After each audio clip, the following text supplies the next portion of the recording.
Забур жырлары 15-ші тарау. Игілік атаулының бастауы Құдайға деген сенім. Дәуіттің насихат мінәжаты. Уа Құдайым, сақтай көр өзің мені. Баспана етемін жалғыз сені. Жаратқанға былай деймін, сен емсің, сенен бөлек жоқ ешбір игілігім. Ұлы жандар, саған бағышталғандар, маған өте ұнайды елде олар. Ал бөтен тәңірлердің жолын қуғандар, қасіретке молынан ұшырамақ олар. Тәңірсымақтарға құрбандық шалмаймын, олардың аттарын аузыма еш алмаймын.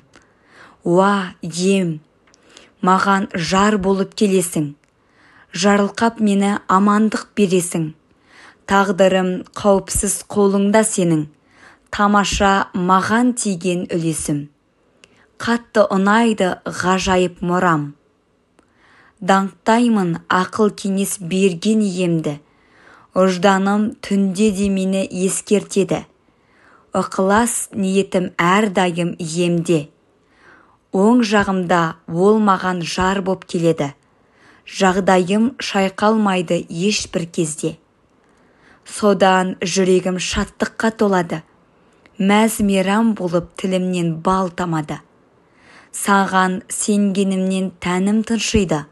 Сен жанымда о дүниеге қимайсың. Қасиетті адамыңның тәңін шіртпейсің. Шын өмір жолын маған көрсетесің. Көз алдыңда қуанышқа бөлейсің.